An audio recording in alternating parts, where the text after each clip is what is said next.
I want to talk now about another. We spoke about ego, another human drive, which God has placed within every single human being and asks us to use in the correct way. And it's the sexual drive. And it's something that I feel like I've never really had a deep enough understanding of why the Torah, why God created this energy and challenge in the first place. We have in Judaism a very strict sexual ethic and a belief, the Torah teaches that, if it's not channeled in the appropriate way, then it can be very destructive. And my question is, why did God create the world in a way in which this was one of the most significant energies and tests, really, that human beings were placed with? And we've seen how, we can see, even forget on what happens to the individual. We've seen how lives have been ruined through people,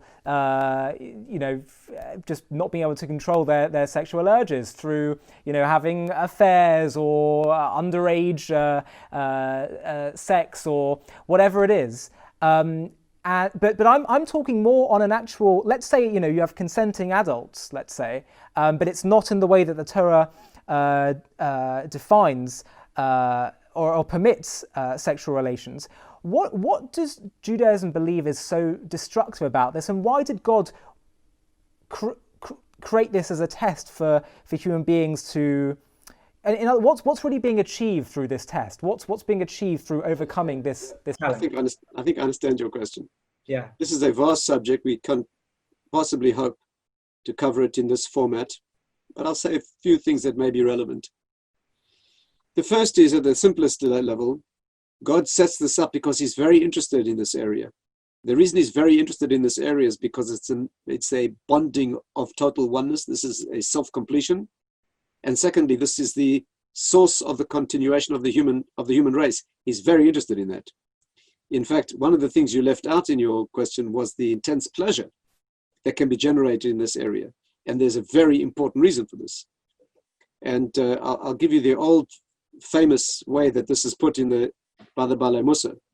They put it like this: in addressing the question of why this is an area that is so tempting and generates such, when I say pleasure, I mean in a very deep way. I'm not talking only about, there's a lot of pleasure to be had from food and from various other methods of scratching itches. But this is one that fills the libraries of the world and the media, and this is way, way out of proportion. Ollie, do you know what the most intense human physical pleasure is, by the way? Scratching an itch.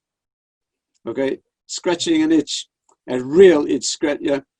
But nevertheless, this male-female thing, it goes way, way beyond that. Way beyond neurology and physiological functioning.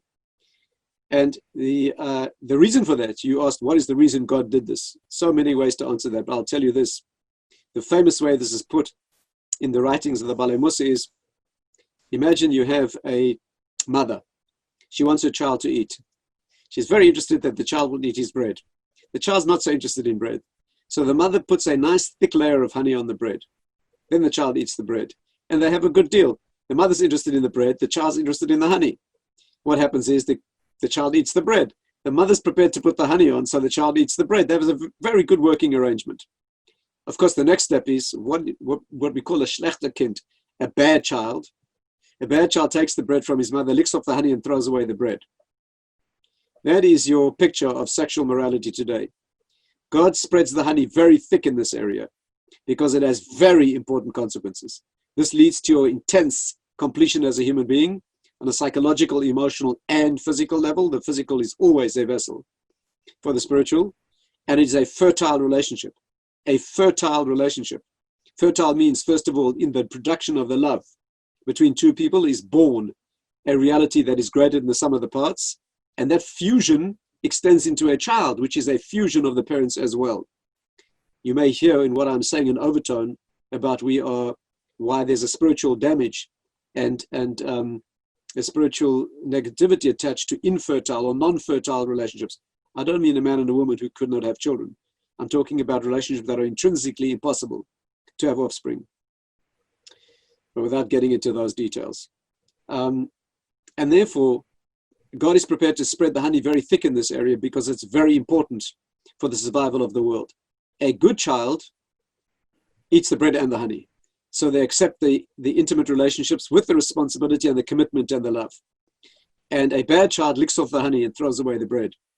And that is a good summary, I think, of some of the cheap and superficial immorality of our generation, looking for the honey all the time without, without the substance. That's a superficial view of the subject. There's a much deeper mystical view, of course. The Ramban famously points out that in the union between husband and wife is the learning ground for the union between the human and God. In fact, there was a time in Jewish history where people were able to relate intimately with a focus on the spiritual bond. Today, that's a lost cause. Today we're satisfied if married couples are more or less functional and successful and, just more or less intact, let alone reaching into the spiritual world. Almost impossible. But nevertheless, it is a learning ground for something much, much higher. And just like there's a bonding of minds and a bonding of emotions, it's vested in a bonding of bodies that is very, very important. I would say that's a basic introduction to your question. Right. But what about specific, I understand. So what you're saying is it's a huge energy that can be utilized to create deep spiritual accomplishments and growth and connection.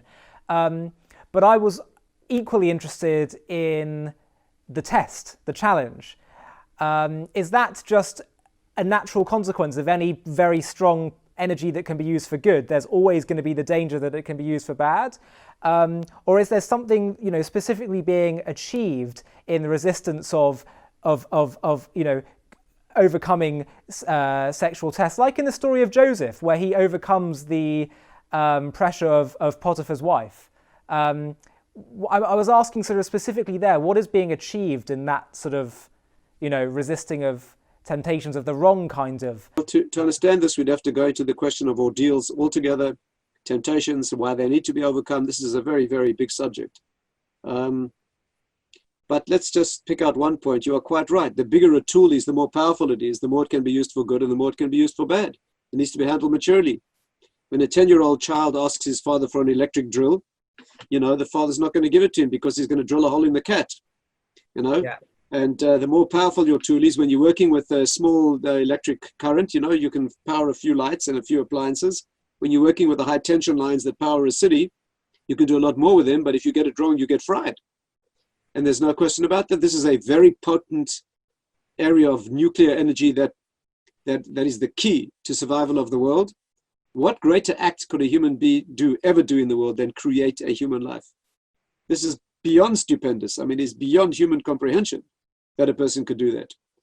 And that's why we focused on that as a core human activity. And of course, it carries the highest voltage. Right.